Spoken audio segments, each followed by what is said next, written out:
Hi there, I'm Vincent Bos, and I'm a life coach, relationship coach, and breakup coach.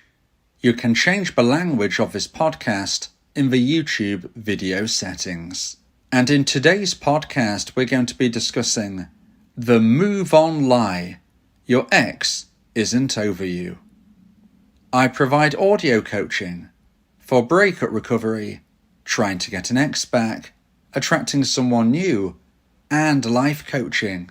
Visit www.dateme.tips for more details. Please check your spam and junk folders if you are expecting an email from me. Subscribe to my weekly support emails. The link is in the description. So now let's get back into today's podcast. And today we are discussing the move on lie. Your ex isn't over you. So if you have been dumped and want to try to get your ex back, you might be scared that they've moved on. They might have actually even told you that they've moved on. But this isn't exactly as it seems. In today's podcast, I'll be discussing 3 points to consider about why your ex isn't over you. So let's get straight into this, and point number 1 is we live in the moment. Now let me know in the comments if you think that your ex has moved on. Let me know in the comments and let's see what the community thinks. So it's very important for me to say at this stage that you must respect what your ex is saying. If they are saying, hey, leave me alone, I've moved on, then you shouldn't be contacting them and saying, look, I know you're lying.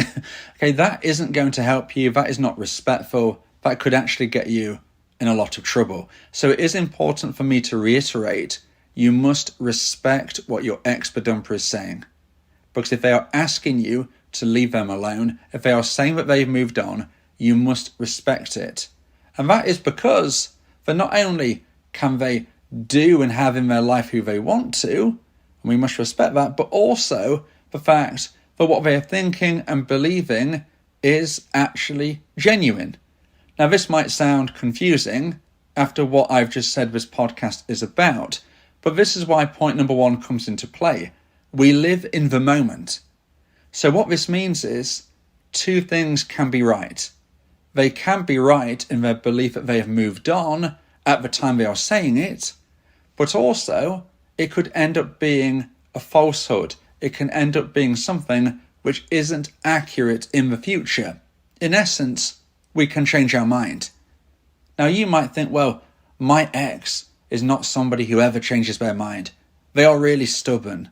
Or maybe you're saying to me, my ex has an avoidant attachment style, and when they detach, they have gone forever. Now I can't say specifically that your ex-bedumper will come back to you. There is no guarantee of knowing how someone will behave and live their life in the future. But what I can say is I've seen many people who have avoidant attachment styles change their mind and come towards their dumpy, even if ordinarily and generally, when they detach, they absolutely detach because maybe they found it very hard to attach in the first place with them being an avoidant. I've seen avoidants come back. I've seen stubborn people come back. I've seen people from all positions come back. So it doesn't matter to me whether they have this attachment style or that attachment style, this personality trait, that personality trait. It doesn't matter if they feel very hurt about what has happened during your relationship. Again, I've seen people say, I never want to speak to you again. The way you've treated me, maybe the dumpy actually cheated on their partner and that's why they were dumped. I've heard dumpers say these things, I never want to see you again, I never want to speak to you again, and yet in the future they have changed their mind. Now does this mean it is going to happen to you? Like I said, I can't guarantee that. Sometimes it plays out exactly as it is suggested. But what we're trying to say here is that there is no guarantees. And just because your ex-bedumper is saying, I'm over you, it doesn't mean that they are. It doesn't mean they are forever. It doesn't mean they can't change their mind. It doesn't mean that in a few months' time they're not going to think very, very differently. So that is what we're highlighting in point number 1. We live in the moment. We think in the moment. We speak in the moment. I do, you do, they do. Everybody does. Those feelings can be authentic that they are having, or the lack of them, shall we say, at this time, but it doesn't mean they can't regrow and evolve. This is something we have to get our head around. Consider the situation of before you and your ex met. Before you met, you perhaps loved somebody else. Maybe you was in a relationship with somebody else, and maybe you loved them and they loved you. Maybe you were sadly dumped then. Maybe you were the dumper there. But what we can see is that previous relationship ended, and then you met your ex and you fell in love. So this shows that feelings have changed. You were in a position where you was with someone else, and this may be the case for your ex as well. You were in prior relationships. Perhaps you felt they would last forever. You were both being genuine and authentic. Sadly, those relationships didn't work out. Then you met your ex, and you thought, well, actually, this person is even better. And hence, your feelings and your thoughts have evolved and changed. Now, what we can see here is you loved someone before, and then you loved your ex. Again, both things can be true. Both things can be accurate. So it can happen again. You might find someone even better than your ex. You probably don't want to think of it right now, but you could. You could find someone even better. But perhaps, even if you do, your ex-dumper then changes their mind and wants to come back. Every set of feelings can evolve because we speak in the moment.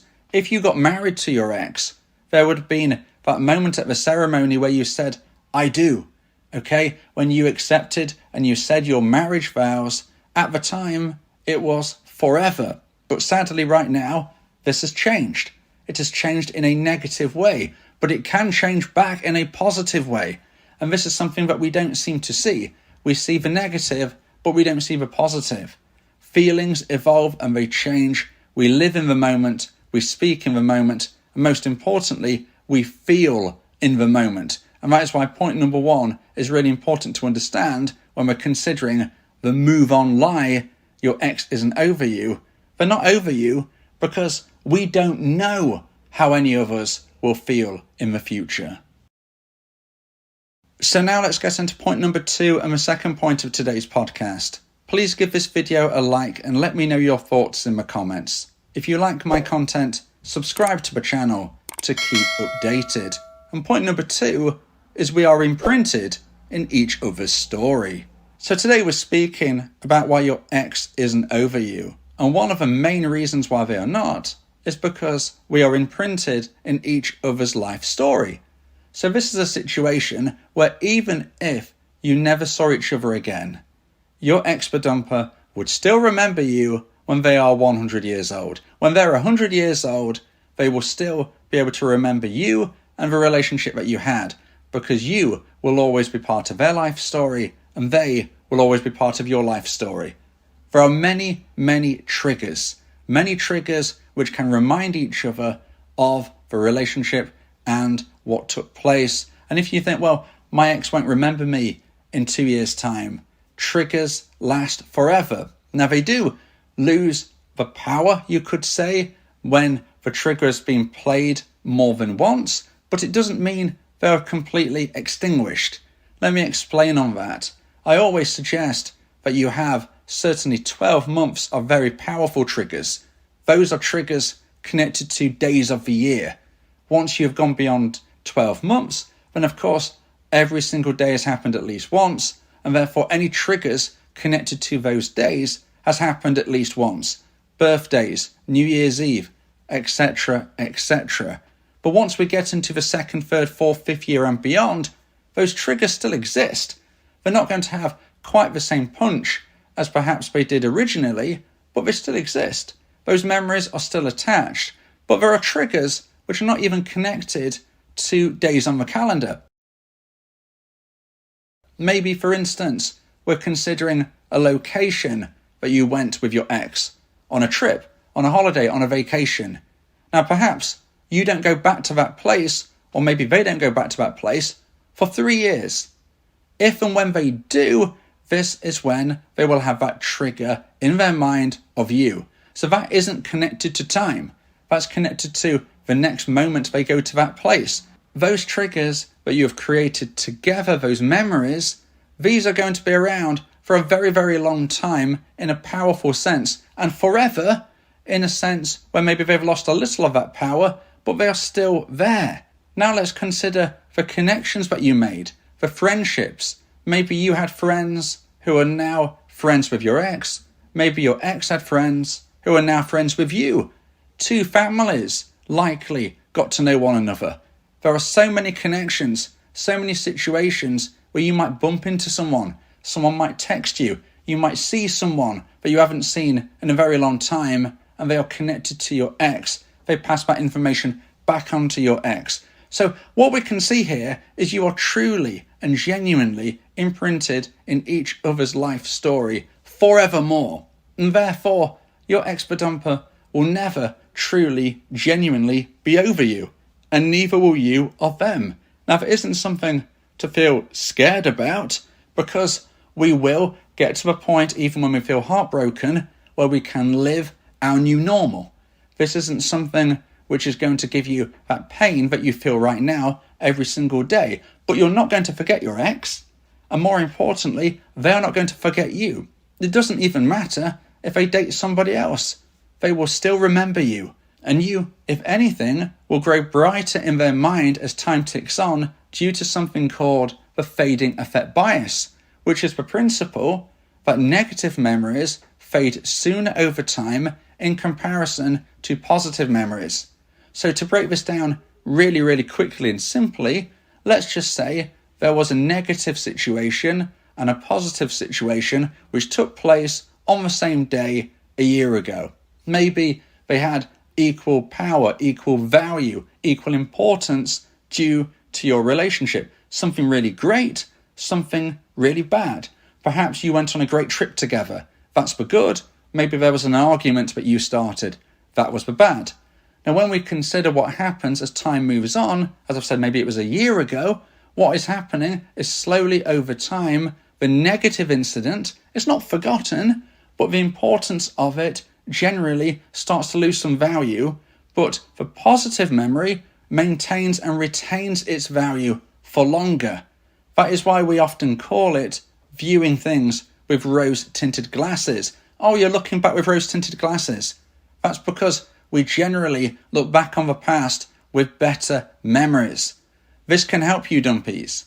I'm not saying they're going to forget every single negative thing that took place, but the positive things will really start to shine brighter as time ticks on. So it doesn't matter if they meet someone else. It doesn't matter if it's been a very long time.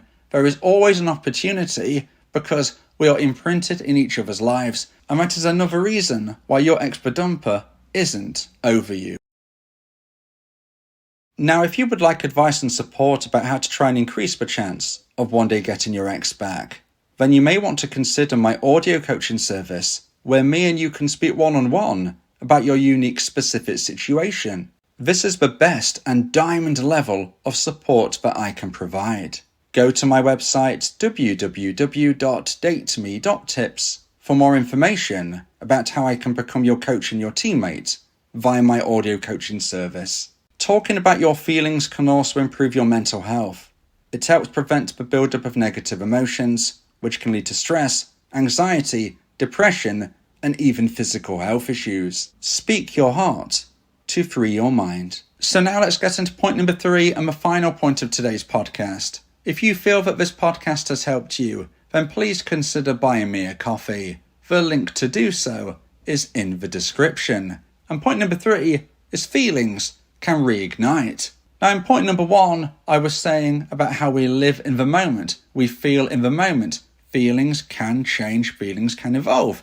And absolutely, they can do that. But you might be thinking, well, even if they change a bit, how are we ever going to get back together? You know, I don't want to be friends with my ex. They might not hate me anymore, but I want more than that. I want to get in a relationship with my ex-dumper again. Well, the good news is feelings can reignite in a very passionate way. And whether we consider the things we've already spoke about today, including triggers and connections and everything else which has our shared story with our ex, we also have to include the no contact rule. The no contact rule is something which is very understated in regards to getting an ex back. You might think, well, I've heard about the no contact rule. How is that understated? I say it's understated because we have all of these strategies and concepts which we say are the reasons of getting an ex back, but the reality is they are the strings to add to the bow. They are the icing on the cake. People get their ex back simply using my version of a no contact rule. Now, if you're not familiar, the no contact rule is something that lots of people suggest you implement if you have been dumped and want to try to get your ex back. There are many different versions of the no contact rule that you can find online, and I believe that my version will give you that best possible chance of success. So I suggest that you subscribe to my YouTube channel, ring the bell for notifications, and check out the playlist entitled The No Contact Rule. This is where you can fully immerse yourself in my version of a rule and understand why I believe it will give you that best possible chance of success. And if you implement my version of a rule, what you will see is although the other hints, tips and advice that I give, as I said, they can add the icing on the cake, the no contact rule in itself, my version of it, can help reignite your ex's feelings towards you just due to them missing you. And even though they've made the decision to end your relationship, once there is that space, once there is that opportunity to think about you in a way where you have now gone and they are now viewing their life through a different lens, this is where they can start to wonder about you, think about you, and get to that stage of missing you. And even if you have no social media connections, even if you have no mutual friends, even if you never have a reason to see each other ever again, the no contact rule has proven time and time again to be very, very powerful at reigniting feelings, because there is nothing more attractive than rejection. And although it doesn't necessarily make sense in a dumpy's mind, if you implement my version of the no contact rule, you are rejecting your dumper. You feel all of this passion now because you believe you have been discarded. You believe you have been rejected. Now let's flip that script. If you are the person who rejects your ex, if you are the person who discards them, and you're doing this via my version of the no contact rule, this can reignite the feelings that they feel towards you in a way that you can't even believe.